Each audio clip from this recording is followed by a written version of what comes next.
My son Noah's 10th birthday was supposed to be his night at the city's most exclusive seafood lounge. Instead, it became the night my sister-in-law, Heather, treated me like hired help. The private room overflowed with imported crystal and the fake smiles of her 6 uninvited influencer friends. When Noah walked in holding his small homemade cake, Heather didn't even look at him. She shoved a 10-year-old boy right out of his center birthday chair to fix her lighting. Then she snapped her fingers at me. "Marion, get this cheap cake out of my background. Tell the waiter to bring more chairs and put your corporate card down for this table. Consider it your rent for being in this family." I squeezed my fists under the mahogany table until my knuckles turned white. I calmly took Noah's hand, wished her a lovely meal and walked out to initiate her ruin. Before we continue, please subscribe to the channel and let us know in the comments where you are listening from. In the corporate world, I am the woman who makes problems disappear. I coordinate elite events for the top 1%. When a CEO's private jet is grounded an hour before a product launch, I fix it.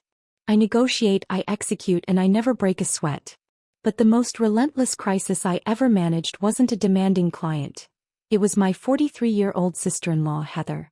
Heather is the family's untouchable golden child, dripping in designer labels while she's actually drowning in debt.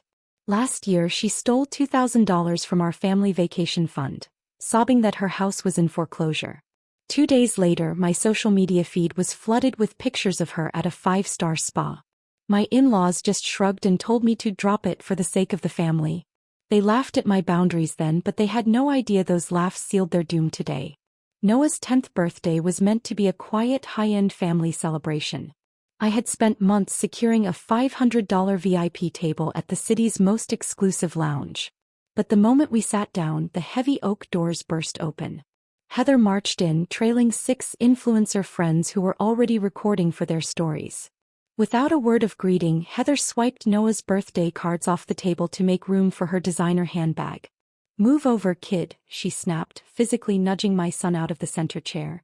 "The lighting is better here for the live stream." My mother-in-law Elizabeth sat down next to her, beaming at her successful daughter while ignoring my son's confused, watering eyes. Heather didn't even look at the menu. She started barking orders at the waiter. 2 grand plateaus, the ones with the Maine lobster and caviar. And 3 bottles of your best vintage champagne. Keep them coming. She leaned across the table, whispering loudly to her friends, "Don't hold back, girls. My sister-in-law is picking up the tab on her corporate account. She plans little parties for a living, but she loves to treat us." I didn't argue. In my line of work, the most dangerous move is the one the opponent never sees coming. I stood up, excused myself to check the reservation, and walked straight to the hostess stand. I spotted the general manager, Marcus. We were on a first-name basis. I route tens of thousands of dollars in corporate dinners through his restaurant every quarter. He knew my face and he knew the power of my corporate account. I pulled him into the quiet alcove near the kitchen. No messy family explanations, just pure cold logistics. "Marcus," I said, keeping my voice perfectly level. "The reservation for the private room is moving downstairs to the chef's private wine cellar. Just my husband, my son, and our actual invited guests." Marcus nodded, his eyes darting toward the chaos Heather was causing on the main floor. "Table 4 is now a walk-in," I continued. "Separate checks. Add your mandatory 20% gratuity for large parties. Do not authorize a single cent to my account. If they try to put it on my tab, you decline it instantly." Marcus gave a sharp, professional nod. He understood exactly what was happening. I sat back in the quiet sanctuary of the wine cellar, watching my son finally smile as he blew out his candles. Upstairs, the clock was ticking. At exactly 9:15 p.m., the waiter placed a heavy black leather folder in the center of table 4. The total, $3,500. I stepped out of the cellar and stood quietly behind the hostess stand to watch. Heather laughed, a nervous, high-pitched sound. She aggressively snatched the folder, pulled a gold credit card from her wallet, and tossed it onto the tray without looking at the receipt. The waiter slid the card into the terminal. A sharp, high-pitched beep pierced the air. "Declined." Heather's manicured fingers twitched. She muttered about a bank error, and produced a second card. Beep. Declined. Sweat broke out along her hairline. Her expensive foundation suddenly looked chalky.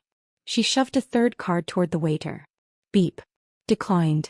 Lexi, the lead influencer with 1 million followers, watched the third red light flash. She scoffed, a brutal, unbothered sound.